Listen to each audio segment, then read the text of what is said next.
வணக்கம் மக்களே. நம்ம அன்றாட அரசியல் தான் பார்த்துட்டு இருக்கோம். அந்த விதத்துல நம்ம இன்னைக்கு என்ன பார்க்க போறோம் அப்படின்னா, அப்பா, ஒரு வழியா நாங்க தோத்துட்டோப்பா அப்படின்ட்டு தோல்வியை ஒத்துக்கிட்டாங்க திமுக காரங்க. சரி, திமுக காரங்க மட்டும் இல்ல, அதிமுக காரங்களும் தங்களுடைய தோல்வியை ஒத்துக்கிட்டாங்க. யாரும் எதிர்பார்க்காத விதமா நம்மளுடைய விஜய் அவர்கள் பயங்கர டாப்பா பக்கா மாஸ் பண்ணி வச்சு இன்னைக்கு இப்போ நம்ம இந்த வீடியோ பதிவு பண்ணிட்டு இருக்கிற டைம்லயே அவருடைய அமைச்சரவை எல்லாம் பயங்கரமா பக்கமா பண்ணிட்டாப்ல. கிட்டத்தட்ட ஒரு இளைஞர் பட்டாளங்களோட அந்த அமைச்சரவை இருந்துச்சு. அதுல பெரும்பாலுமான அந்த சமூகத்தை பாத்தீங்கன்னா பட்டியலின சமூகங்கள் அந்த அவங்களுக்கு ஒரு முக்கியத்துவம் கொடுக்கறதாக பார்க்கப்படுறதுக்கு ரொம்ப நாள் கழிச்சு வரலாற்றுல முதல் முறையா அப்படின்னு கூட சொல்லலாம். 2 பிராமணர்களுக்கு அமைச்சரவை ஒதுக்கப்பட்டிருக்குது. பல காலங்களுக்கு பல வருடங்களுக்கு கையில விழுந்து காலில் விழுந்து 2 அமைச்சர்களை காங்கிரஸ்காரங்க வாங்கியிருக்காங்க. சரி, அது ஒரு இருக்க. இந்த மாதிரி வெற்றியை தன்னாக்கி கொண்டு இப்போ கம்பீரமா நடைபெற்ற விஜய் வெற்றிக்கான காரணங்கள் என்ன, திமுக தோல்விக்கான காரணங்கள் என்ன, அதிமுகவின் தோல்விக்கான காரணங்கள் என்ன, இப்ப நாங்க தோத்துட்டோம்பா அப்படின்ட்டு திமுக ஒத்துக்கிட்டதுக்கான காரணங்கள்னா, இதுல இருந்து மீண்டு வர்றதுக்கான வழிகள் என்ன, வர்ற இளம் தலைமுறைகளை கவர்றதுக்கு விஜய் மாதிரி அதிமுகவும் திமுகவும் என்ன என்ன செஞ்சா நல்லா இருக்கும், அதுக்கான வழிமுறைகள்ல ரெடி ஆயிட்டாங்களா அப்படிங்கறதான் இந்த வீடியோல நம்ம மிக விரைவாகவும் தெளிவாகவும் பார்க்க போறோம். நம்ம சேனல்ல நீங்க இப்பதான் புதுசு அப்படின்னா கண்டிப்பா நமக்கு ஆதரவும் சப்ஸ்கிரைப் பண்ணுங்க. முதல்ல ஒரு 20 பாயிண்டா இத தொகுத்து வழங்கிறோம். மொத்தத்துல ஸ்டார்டிங்ல ஒரு 10 பாயிண்ட் திமுக அதிமுக தோக்கிறதுக்கான காரணங்கள் என்ன, அதே மாதிரி விஜய் அவர்கள் தாவேக்கா வெற்றி பெறதுக்கான காரணங்களை என்ன, அதே மாதிரி அதிமுகவும் திமுகவும் மீண்டு வந்தா இதெல்லாம் செஞ்சா கண்டிப்பா விஜய் ஓரங்கட்டி அப்படி ஒரு டாப் கியர்ல போட்டு வந்துடலாம் அப்படிங்கிறதையும் நம்ம பார்த்துருவோம். முதல்ல திமுக தோல்விக்கான காரணங்கள் என்ன. முதல்ல திமுக முதல் தோல்விக்கு காரணங்கன்னா என்ன சொல்லப்பட்டது அப்படின்னா, சீனியர்களின் ஆதிக்கம். வீழ்ந்த திமுக சீனியர்களின் ஆதிக்கம் பயங்கரமா இருந்ததாக சொல்லப்படுது. பழைய திமுக மாதிரி இல்லாம ஒரு ஒரு அந்த திமுக தொண்டர்கள ஒரு சலிப்பு, என்னடா ஃபுல்லாவே இவனதான் இருக்கு, இவனை கிளியது நம்ம வேலை பார்த்துட்டு இருக்கோம், இவனதான் அடுத்து இவனதான் ஜெயிப்பான், இவன் தான் அமைச்சரும் ஆவான், இந்த வம்சாவளி அதாவது என்ன சொல்லுவாங்க, இந்த ஸ்டாலினுக்கு அப்புறம் உதயநிதிக்கு அப்புறம் இன்பநிதி, அந்த ரெட் ஜெயின் மூவிகள்லாம் லாஸ்ட் இன்பநிதியை போக்கஸ் பண்ணது, இதெல்லாம் ஒரு குடும்ப அரசியல். அப்புறம் அந்த பெயர் சொல்லாதப்பட ஒரு ராஜாங்கம், அந்த சீனியர்கள் ராஜாங்கம். இதனால என்னாச்சு அப்படின்னா, அந்த திமுக தொண்டர்கள் ஒரு இதை சோர்வா, நம்ம திமுககாரன் தான், நம்ம போய் ஒரு ஓட்டை போட்டு வந்துடும், என்ன ஜெயிச்சா என்ன ஜெயிச்சு போட்டு நமக்கு என்ன செஞ்சு போறாங்க, எதிர்கட்சியில இருக்கும்போது நம்ம கண்டுக்கிடுறாங்க, ஆளுங்கட்சியில நம்மள கண்டுக்கிடவா போறாங்க அப்படிங்கிற ஒரு மன சலிப்பு தான் காரணம் அப்படின்ட்டு சொல்லப்படுகிறது. சீனியர்களின் மாவட்ட செயலாளர்கள் மண்டல செயலாளர்களின் அந்த அராஜக போக்கு, ஆணவ போக்கு, தொண்டர்களையும் பழைய சீனியர் அந்த நிர்வாகிகளையும் மதிக்காததன் காரணமாகத்தான் இந்த தோல்வி நடந்திருக்குது அப்படின்ட்டு சொல்லப்படுது. அதற்கு அடுத்தபடியா ஸ்டாலின் அவர்கள் ரொம்ப ஸ்ட்ராங்கா ரொம்ப பிரபலமா அவர் நம்புறது அவருடைய அந்த மகளிர் உரிமை தொகை, அப்புறம் பெண்களுக்கு இலவச பேருந்து, அப்புறம் மின்சாரம் அப்படிங்கறத ரொம்ப ஸ்ட்ராங்கா நம்பினாப்ல.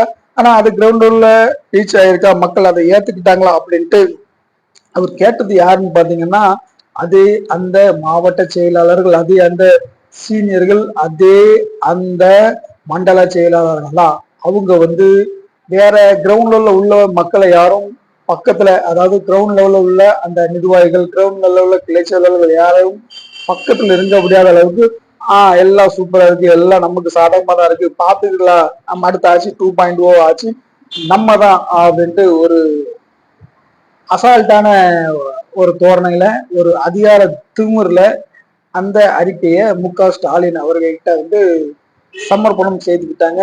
அதுதான்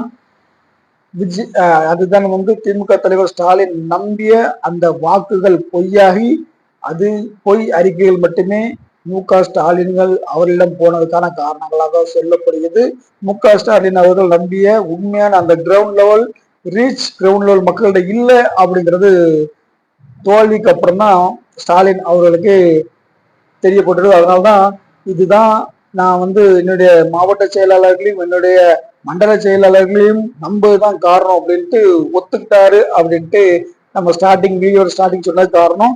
இதோட ரியாலிட்டியை வந்து ஸ்டாலின் அவர்களும் உதயநிதி அவர்களும் புரிஞ்சுதாங்க. ஆமா, அங்கதான் நம்ம தவறு நடந்திருக்கிறது ஒத்துக்கிட்டாங்க அப்படிங்கிறத நம்ம சொன்னோம். இதுதான் உண்மையான ஒத்துக்கிட்ட ஒரு இது. மூன்றாவதாக ரொம்ப ஒரு சலிப்பு என்னன்னா, ரெண்டு பேருமே அதிமுக திமுக ரெண்டு பேருமே சலிப்பு. சரி, இவங்க எல்லா ஒரு அடுத்த யாராவது வந்தா நல்லா இருக்குமே அப்படிங்கிற ஒரு சலிப்பும் காரணமாக சொல்லப்படுது. அதுக்கு மெயினா திமுக தோற்றதுக்கான மெயின் காரணம் என்ன அப்படின்னு சொல்லப்போனா செந்தில் பாலாஜி. அதாவது செந்தில் பாலாஜி அதிமுகவில் இருக்கும்போது அவரை வந்து ரொம்ப டார்கெட் பண்ணாங்க, ரொம்ப இது பண்ணாங்க. ஒரு சிறையில் வந்தவர் இங்க வந்தவர் அப்படின்னு சொன்னாங்க. அதே செந்தில் பாலாஜி இவங்க ஆட்சிக்கு வந்த பிறகு இங்க வந்து சேர்ந்த உடனே அவருக்கு ஒரு புனிதமரா மாறிட்டாரு, புனிதரா ஆயிட்டாரு. அவரை வந்து தூக்கி பிடிக்கிறதுலயே திமுகவுக்கு ஒரு ஆட்சி காலமே போயிட்டு அப்படின்னு சொல்லலாம். அந்த அளவுக்கு செந்தில் பாலாஜி தூக்கி பிடிச்சு வச்சிருந்தாங்க. அது மக்கள் மத்தியில ஒரு சலிப்பை ஏற்படுத்தி விட்டது.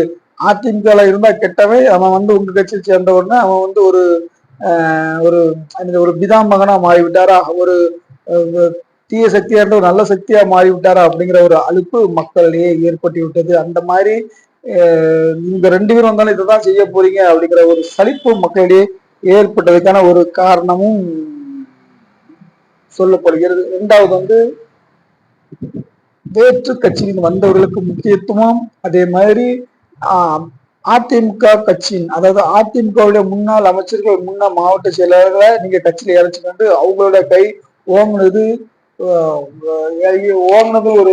வந்து அந்த பழைய திமுக காரன், பழைய அந்த கிளை செயலர், பழைய தொண்டர்களுக்கு ஒரு சோர்வை ஏற்படுத்திட்டு அப்படின்ட்டு சொல்லப்படுது. பெரும்பாலத்துக்கு ஏவா வேலு, அப்புறம் அந்த நம்ம இந்து சமநல அமைச்சர் சேகர் பாபு, ஓபிஎஸ் வந்து இணைஞ்சது, ஓபிஎஸ் கூட ஆட்கள் இருந்தது, அடுத்த கட்சிக்காரங்களை டக்கு டக்குன்னு இணைச்சது, இதெல்லாம் வந்து வெற்றி பெற்றாலும் கூட அவரெல்லாம் வந்து முன்னிலைப்படுத்தி கட்சியை சேர்த்து அவங்கள வந்து ஒரு ஹைலைட்டா திமுக வச்சிருந்தது. அந்த தொண்டர்களுக்கு விருப்பமும் இல்லை, தொண்டர்கள் அதை விரும்பவும் இல்லை அப்படிங்கிறது இந்த தேர்தல் முடிவுல தெரிஞ்சிருக்கு. நம்மகிட்ட கேட்கையா போறாங்க, அவங்க மேல்மட்ட தலைவர் அவங்களே முடிவு போடுறாங்க. அடுத்த கட்சியில நம்மளை ஏசின கட்சியில தலைவர்ல கூட்டு இங்கேயும் அவங்களுக்கு தான் முதல் மரியாதை கிடைக்கும் அப்படிங்கிற ஒரு சலிப்பு தன்மையை திமுக தோற்றக்கான காரணங்களாக சொல்லப்படுது. அடுத்த ரொம்ப முக்கியமான காரணம் கூட்டணி குளறுபடிகள். கடைசி நேரத்துல கூட்டணி கட்சிகள்ல அவங்களுக்குள்ளே ஏகப்பட்ட குளறுபடிகள் அப்படின்னு சொல்றாங்க. குறிப்பா பிரேமலதா விஜயகாந்த் அவர்களுக்கு 10 சீட் கொடுத்தது அந்த திமுக ஸ்டாலின் அவர்களை தன்னிச்சையா முடிவு எடுத்தது. கூட்டணிக்குள் இருந்த அனைத்து, குறிப்பாக சிபிஎம், சிபிஐ, விடுதலை சிறுத்தைகள் அவர்களுக்கு உள்ளேயே ஒரு வெளியே சொல்ல முடியாத மனக்குமுறல். அந்த கட்சிக்காரங்களும் சரி, அந்த கூட்டணி கட்சி தொண்டர்களும் சரி, இப்படி ஒரு சர்வாதி போற போக்காம நம்மகிட்ட ஒரு வார்த்தை கேட்க இப்படி கூட்டணிய ஏற்படுத்திட்டார, இந்த காங்கிரஸ் மிரட்டணும் அப்படின்ட்டு இவரை கூட்டு வச்சுட்டு அந்த ஏனைய கட்சிகளின் கோபமும் இந்த தேர்தல்ல வேலை செய்யாம ஒரு சோர்ந்த மனப்பான்மையை இதுல காட்டுறது. ரொம்ப குறிப்பாக வந்து பிரேமலதா அவர்களுக்கு 10 சீட்டு கொடுத்தது அவங்க கூட இருந்த மற்ற கட்சிகளை கோபமடைய செஞ்சது. அதை வந்து என்னடா செய்ய வெளியே சொல்ல முடியல அப்படின்னு காரணமா இருந்தாலும் அந்த கூட்டணி கட்சிகள் எதுவும் வேலை செய்யவில்லை, கூட்டணி கட்சி தலைவருக்கும் வேலை செய்யவில்லை, தொண்டர்களும் வேலை செய்யல. அதுவே இந்த திமுக மயிரிலையில் தோல்விக்கான காரணங்களாக அமைந்து விட்டது என்று சொல்லப்படுகிறது.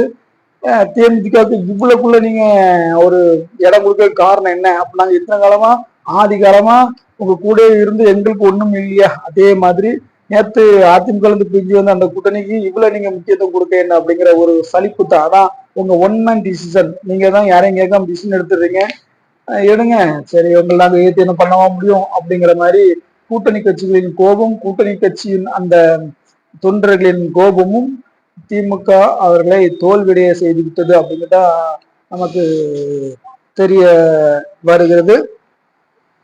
மட்டும் வந்து கூட இருந்த கட்சிகளை விட்டது. உதாரணத்துக்கு வேல்முருகனால நிறைய பாதிப்பு இல்லை அப்படின்ட்டு ஓவர் அசால்ட்டா அவங்களுடைய முதற்கட்ட தலைவர்கள் சொன்னாலும் அவரோட தம்பி 15,000 ஓட்டு வச்சு அங்கிருந்து ஒரு டிஎம்கே வேட்பாளர் தோற்கடிக்கப்படுறாரு எங்க நெய்வேலியில. அதிமுக வெற்றிடுது. அது மாதிரி பல இடங்கள்ல அந்த வாக்கு வித்தியாசங்கள்ல தோக்கிறதுக்கு காரணமாக அமைகிறது. அதே மாதிரி விஜய் அவர்கள் ரொம்ப லைட்டா லெப்ட் ஹேண்ட்ல டீல் பண்ணதும் ஒரு லெப்ட் ஹேண்ட் விஜய் ஒரு ஆளே இல்ல, விஜயோட டீம் வந்து தற்கொலைகள் என்ன பண்ண போறாங்க அப்படிங்கிற ஒரு பதவி மமதையில இருந்ததும் திமுக தோல்விக்கு காரணம் அப்படின்னு சொல்றாங்க. திமுக ஒரு தீய சக்தி. திமுக வந்து டைரக்டா விஜய் அட்டாக் பண்ணும்போது அந்த விஜயை எதிர்த்து ஒரு அட்டாக் கொடுத்துருக்கலாம், அல்லது விஜயை எதிர்த்து நீங்க வந்து ஒரு இல்ல நீங்க இப்படி சொல்றதுல ஒரு விளக்கம் கொடுத்துருக்கலாம். இல்ல நீங்களாம் ஒரு ஆளா அப்படி சொன்ன தற்கொலைன்னு சொன்னது வந்து ரொம்ப ஒரு, அதாவது நீங்களாம் ரொம்ப புத்திசாலி ஓட்டு போட நாங்கெல்லாம் தற்கொலையா அப்படிங்கிற மாதிரி அந்த ஓட்டு போட்ட பப்ளிக்கும் திமுகவுக்குமான அந்த கனெக்டிவிட்டியே மாறிட்டு அப்படிங்கிற மாதிரி சொல்லப்படுது. ரெண்டாவது விஜயின் அந்த மாய தோட்டம், 30 வருட கால அந்த திரை தோட்டம், அவருடைய ஃபேமஸ் எல்லாமே திமுகவை தோல்வி அடைய மண்ணை கவ வச்சது செஞ்சிடும். திமுக அதிமுக அந்த ரெண்டுமே விஜயை சரியான எதிரியாக நிறுத்தி ஹேண்டில் பண்ணிதான் இந்த பிரச்சனை இவர்களுக்கு வந்திருக்காது அப்படின்னு சொல்லப்படுகிறது. இதுதான் அந்த முக்கியமாக காரணப்படும். ஓகே மக்களே, இன்னொரு வீடியோல உங்களை சந்திக்கிறோம். மீண்டும் உங்களிடம் விடைபெறுவது உங்கள் மணியிடம். நம்ம சேனல் எப்படின்னா புதுசு நம்ம கண்டிப்பா ஆதரவும் சப்ஸ்கிரைப் கொடுங்க. நன்றி, வணக்கம்.